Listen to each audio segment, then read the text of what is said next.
Welding के ये दिए हुए, वेल्डिंग में डिफेक्ट कौन से आते हैं।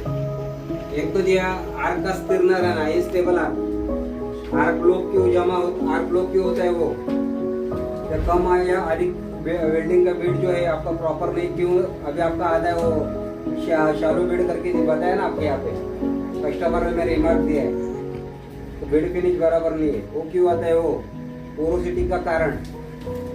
उसके बाद में अंडरकट और डिस्टॉर्शन, उसके बाद में स्पैटर्स, वेल्डिंग को क्रैक क्यों आता है वो, pure appearance, job proper 12 number पे वो जॉब योग्य मात्रा में अगर मेल्ट नहीं होता है तो न पिघलने का कारण, हीट अफेक्टेड जोन, ये सब। और इसमें पेनिट्रेशन अगर वो बराबर नहीं है तो वो सब यहाँ पे ये हुआ है। तो अभी हम लोग वेल्डिंग के रिपेयर के बारे में नॉलेज लेंगे। अभी आपको शुरू में आप रोज आओगे पहले जॉब पे, तो आपको क्या करना है,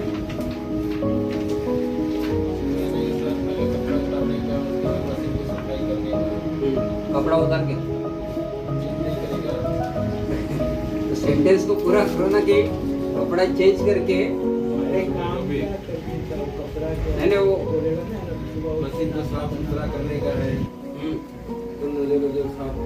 पहला रोज आएगा तो पहला खुद का कपड़ा चेंज करके वेल्डिंग मशीन को क्लीनिंग करना है, टॉर्च को क्लीन करना है अच्छे से, बराबर है। और में वायर फीडर का रोलर वगैरह सब बराबर से क्लीन करना है, सब कनेक्शन टाइट है कि नहीं वो सब देखना है, मतलब मशीन का देखभाल करना है रोज आने के बाद, वो पहला काम।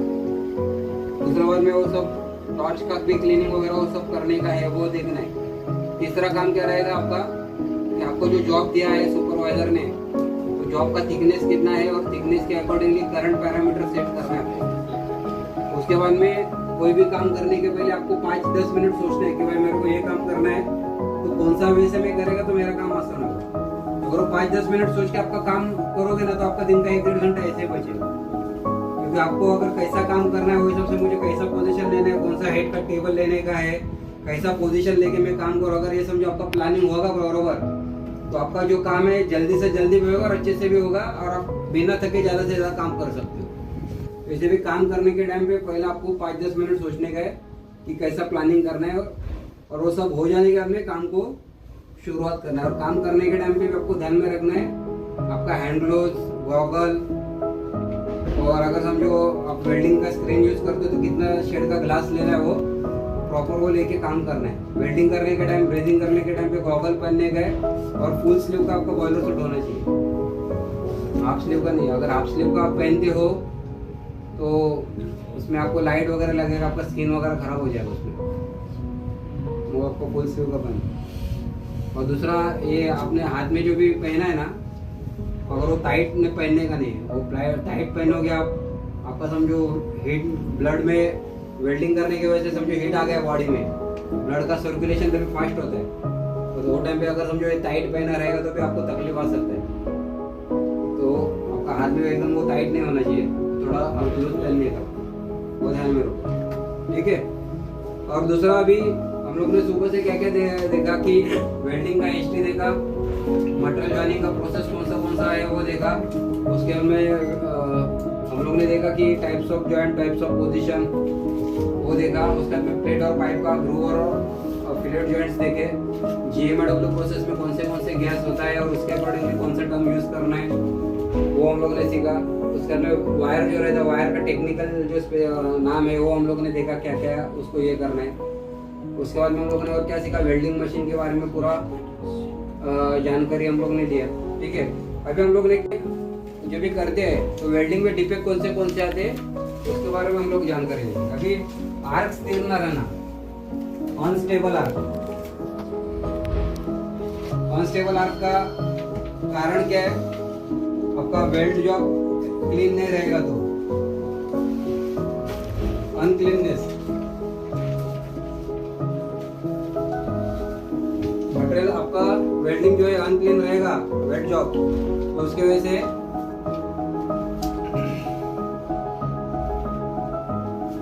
मटेरियल आपका क्लीन नहीं है, rust dust grease oil paint करा हुआ है, तो उसके वजह से आपका आर्क क्या होगा, अनस्टेबल रहेगा। अगर आपका लूज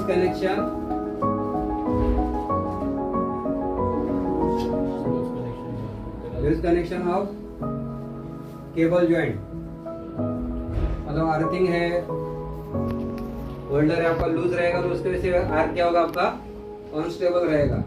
दूसरा उसका उपाय क्या है, सॉल्यूशन क्या है उसके ऊपर, जो आपको क्लीन करना है वायर ब्रश मार के या एमरी पेपर मार के या ग्राइंडिंग करके क्लीन करना है, क्लीनिंग। और जो आपका सब कनेक्शन क्या है आपको पूरा टाइट होना चाहिए और आपका कॉन्टेक्टिव वर्क डिस्टेंस कितना रहना चाहिए 10। और आपका जो कॉन्टेक्ट टिप है नोजल से 5 mm अंदर रहना चाहिए। ठीक है, अगर ये सब आप जानकारी इसका एहतियात रखोगे तो आपका अनस्टेबल आर्क आएगा नहीं।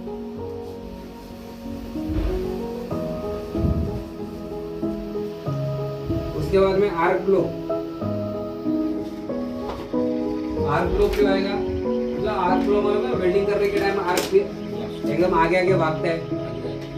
वो क्यों भागता है, वो ज्यादा क्या ऐसे मॉडल वेल्डिंग में ज्यादा होता है, आर्क वेल्डिंग में। जॉब में अगर समझो मैग्नेटिक फील्ड जनरेट होता है ज्यादा तो उसकी वजह से ये आर्क फ्लो आता है। तो मैग्नेटिक फील्ड अगर समझो आपको लगता है जॉब में हो गया है तो आपको क्या करना है, जॉब को और एक अर्थिंग ज्यादा देने का है या जॉब को राउंड करके अर्थिंग केबल राउंड करके लगा लेगा। इसमें उपाय दिया हुआ है कि अगर समझो जॉब में आर्क फ्लो क्या है कि मेटल सही नहीं बैठता तो जॉब को दी गई अर्थिंग कनेक्शन की जगह बदले या ब्रास या कवर प्लेट के नीचे उपयोग में लाए। अगर समझो आपको अर्थिंग है तो उसका कनेक्शन चेंज करके देखो, मतलब एक जगह पे लगाए तो उसको अपोजिट जगह पे लगाओ या ब्रास या कॉपर की प्लेट जो है उसके नीचे लगा के उसके ऊपर उसको टाइट करें। मतलब दो मैंने ब्रास या कॉपर का प्लेट लिया उसके बीच में अर्थिंग लगाया, बाद में उसको क्लैंपिंग किया, तो ऐसा करके कर सकते हैं। ठीक है, बाद में कम या अधिक आकार का वेल्डिंग बीड आना, मतलब आप वेल्डिंग आपका क्या है कि प्रॉपर तरीके से वेल्ड नहीं हो रहा, आपका कम ज्यादा और वेल्डिंग हो रहा है। तो उसका कारण क्या है वो यहाँ पे दिया है कि अगर समझो आपका ज्यादा करंट है, कम या अधिक आकार का वेल्डिंग बीड कभी तैयार होगा कि आपका समझो ज्यादा करंट है, वेल्डिंग का स्पीड आपका बराबर नहीं है, लॉन्ग आर्क है या आपकी जॉब की डिजाइन गलत रहेगा तो उसकी वजह से आपका क्या होगा, वेल्डिंग बीड आपको प्रॉपर नहीं आएगा। जैसा आपने वो देखा था ना, वो उसमें वेल्डिंग बीड कैसा कम ज्यादा है, प्रॉपर नहीं हो, क्यों है, उसका लॉन्ग आर्क हो सकता है या करंट ज्यादा हो सकता है या वेल्डिंग का स्पीड आपका बराबर नहीं, तो उसकी वजह से वो प्रॉब्लम आ सकता है। उसके बाद में सबसे बड़ा डब्ल्यू प्रोसेस में सबसे ज्यादा आने वाला रिपेयर कौन सा है, पोरोसिटी आने का कारण क्या है कि गैस का फ्लो अगर समझो आपका एकदम कम है, गैस का सेटिंग एकदम कम है तो उसके वजह से भी पोरोसिटी आ सकता है, एकदम पे ज्यादा रहेगा तो उसके वजह से भी पोरोसिटी आ सकता है। इसलिए जब भी आप वेल्डिंग करोगे तो वेल्डिंग करने के टाइम पे आपको देखना है कि आपका जो नोजल है, नोजल के ऊपर ज्यादा स्पैटर्स वगैरह आया रहेगा तो क्या होता है, आगे गैस पास नहीं होता है। इसलिए आपका नोजल का मुंह पूरा क्या होना चाहिए, क्लीन होना चाहिए।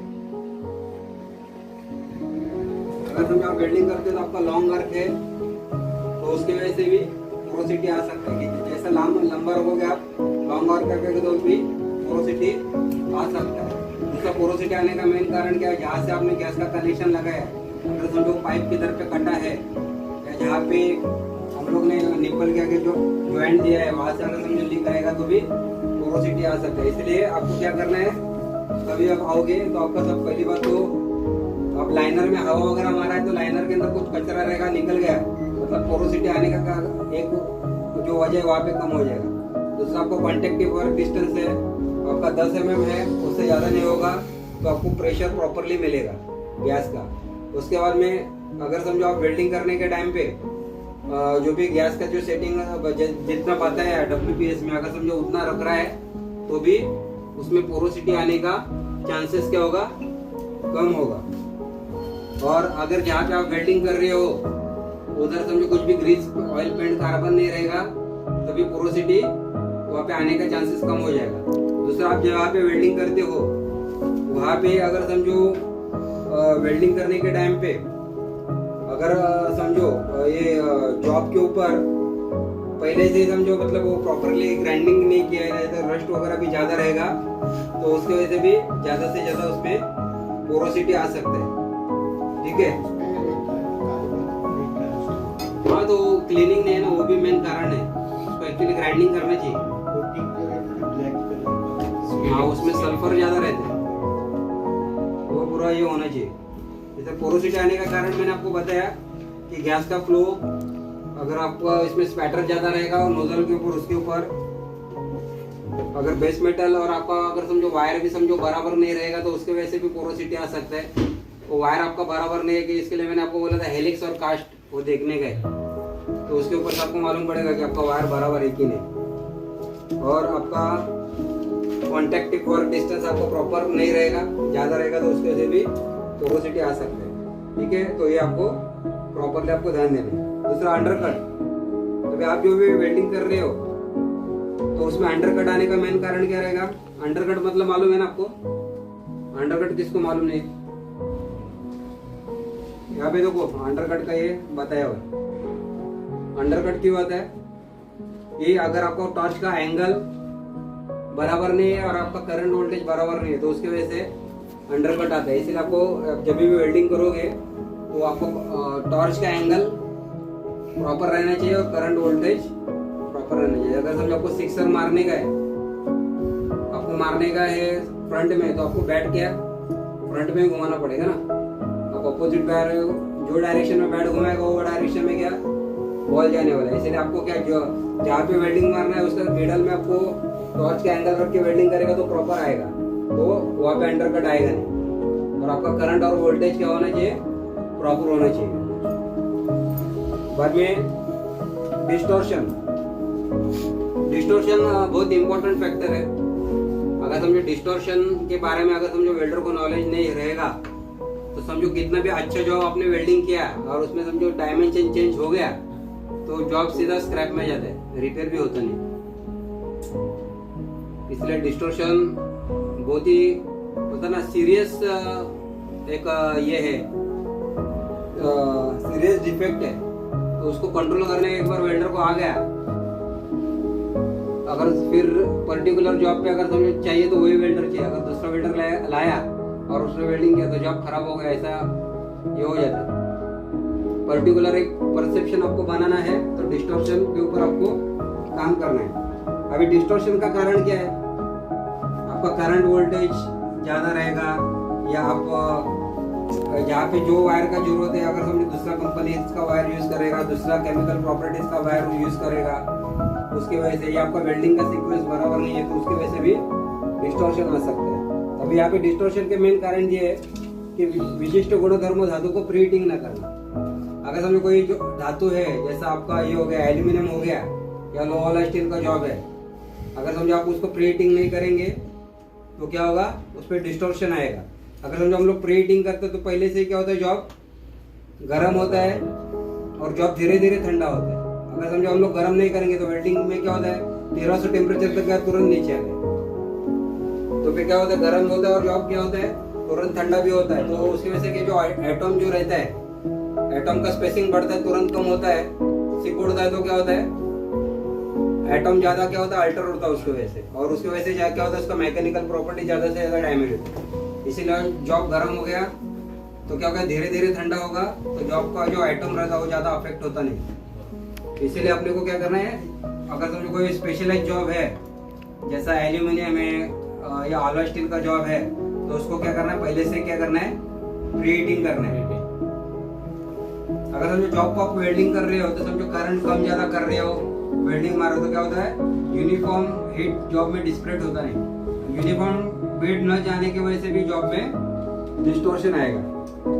अगर समझो आपको जॉब का थिकनेस पतला है और आप उसको कंटिन्यू नॉर्मल जो वेल्डिंग करते हो वही सबसे करंट वोल्टेज लेके वेल्डिंग करेगा तो क्या होगा तो भी उसमें डिस्टॉर्शन आने वाला है। दूसरा, टैकिंग के समय पर जैसे कि आप जब भी वेल्डिंग करते हैं जब भी टैग मारते हो तो टैग कैसा अपोजिट में मारना चाहिए। आप समझो अपोजिट में नहीं मारोगे तो क्या होगा, जॉब में भी उसकी वजह से भी डिस्टॉर्शन आ सकता है। उसका उपाय क्या दिया है कि विशिष्ट गुणधर्मों धातु को प्रीहीटिंग करना, जैसा एल्यूमिनियम है, कास्ट आयरन है, लोहा स्टील है, उसको क्या करना है आपको पहले वेल्डिंग करने के पहले प्रीहीटिंग करना है। जॉब के अंदर उष्णता सही मात्रा में बिगड़े इसलिए श्रिंकेज फोर्स बैलेंस नियम इस्तेमाल करें या डिजाइनर का मशवरा लें। मतलब जॉब के अंदर अगर समझो हीट है वो सही मात्रा में बिगड़े इसलिए अपने को क्या श्रिंकेज फोर्स का यूज करना चाहिए। मतलब अपने को मैं 2 प्लेट जो यहाँ पे सेटअप किया बराबर है, अभी मुझे समझो इसको सेटअप करना है। अभी मुझे समझो यहाँ से वेल्डिंग मारते जाऊंगा तो यहाँ पे क्या होगा, जॉब सिकुड़ने वाला है, क्यों सिंक हो जाएगा। तो इसीलिए क्या करना है, समझो इसको वेल्डिंग करना है तो मुझे यहाँ पे 3 mm का गैप रखना चाहिए, ऊपर 4 mm का गैप रखना चाहिए। मतलब नीचे से वेल्डिंग में ऊपर मारते जाऊंगा तो ऊपर आते आते ये 3 mm का ही रहेगा। अगर समझो यहाँ पे भी 3 mm यहाँ पे भी 3 mm रखेगा तो यहाँ पे 2 mm हो जाएगा। तो 2 mm में फिर आपका रूट बराबर निकलेगा नहीं, गैप क्लोज हो जाएगा पूरा। ठीक है, बाद में इसमें डिस्टॉर्शन बैलेंस करने के टोटल 3 प्रकार है। एक तो जिग पिक्चरिंग है, मतलब कोई जॉब को अगर समझो आपको वेल्डिंग करना है तो जिग पिक्चरिंग कुछ बना के मैकेनिक्स पद्धति से उसको हम लोग होल्ड करते हैं। उसमें फिल्टर का दिमाग ज्यादा यूज करके हम लोग उसको बैलेंस कर सकते हैं। दूसरा उसमें प्रकार आएगा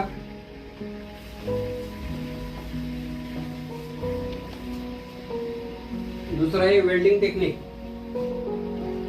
डिस्टॉर्शन कंट्रोल। बाद में वेल्डिंग टेक्निक आएगा। वेल्डिंग टेक्निक में अगर समझो ये प्लेट हम लोगों ने कुछ सेटअप किया है, कुछ बता रहा हूँ आपको, बराबर है। तो सेटअप करा है, एक समझो टाका इधर मारा, बाद में पिछले वाला टाका समझो पीछे वाले से हम लोग यहाँ पे मारेंगे, बाद में एक टाका इधर सेंटर में मारेंगे, बाद में पीछे बाजू सेंटर से मारेंगे। ऐसा करके बैलेंस करके वेल्डिंग करेंगे तो भी डिस्टॉर्शन कंट्रोल होता है। दूसरा, अगर समझो कोई जॉब है, वो जॉब पे समझो मुझे वेल्डिंग करना है तो हम लोग को स्किप वेल्डिंग से भी वेल्डिंग कर सकते हैं। जैसे अभी समझो ये मेरा व्हील मारा हुआ प्लेट है तो इसको स्किप वेल्डिंग मेथड से हम लोग वेल्डिंग कर सकते हैं। अभी समझो मुझे इसको वेल्डिंग करना है तो मुझे कैसा वेल्डिंग कर सकते हैं, समझो मैंने यहाँ से यहाँ वेल्डिंग किया, इसको 1 नंबर दिया।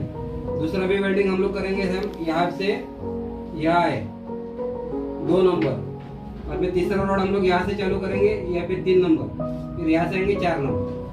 अगर समझो मैं डायरेक्टली समझो यहाँ से लेके यहाँ पे तक आऊंगा तो क्या होगा, श्रिंकेज फोर्स ज्यादा एक्टिवेट होकर ज्यादा डिस्टॉर्शन होगा।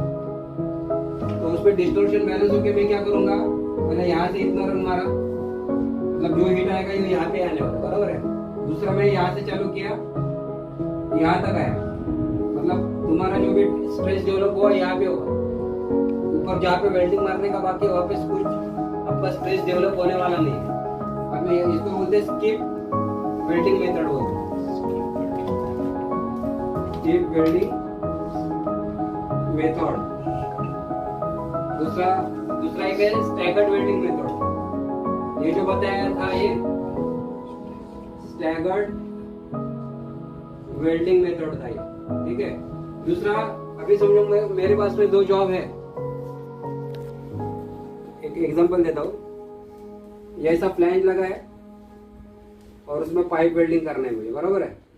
और इसको फ्लैंज को समझो मेरा 4 होल है, यहाँ पे यहाँ पे यहाँ पे यहाँ पे। अभी मुझे समझो ये 2 जॉब को वेल्डिंग करना है मुझे, और इसमें से डिस्टॉर्शन कंट्रोल करना है। तो मैं क्या करूंगा, इसके पीछे दूसरा भी सेम जॉब ऐसा लगा के नट बोल्टिंग करूंगा। मतलब जो हीट भी जो डेवलप क्रिएट होएगा वो क्या होगा, एक ही उसमें थिकनेस उसका डबल हो जाएगा, तो उसमें डिस्टॉर्शन कम से कम आएगा। इसलिए बैक टू बैक सीक्वेंस बोलते हैं इसको। अगर हम जो सिमेट्रिक व्यू वाले जो जॉब रहेंगे उसको बैक टू बैक सेटअप करके भी हम लोग डिस्टॉर्शन कंट्रोल कर सकते हैं। Back to back setup.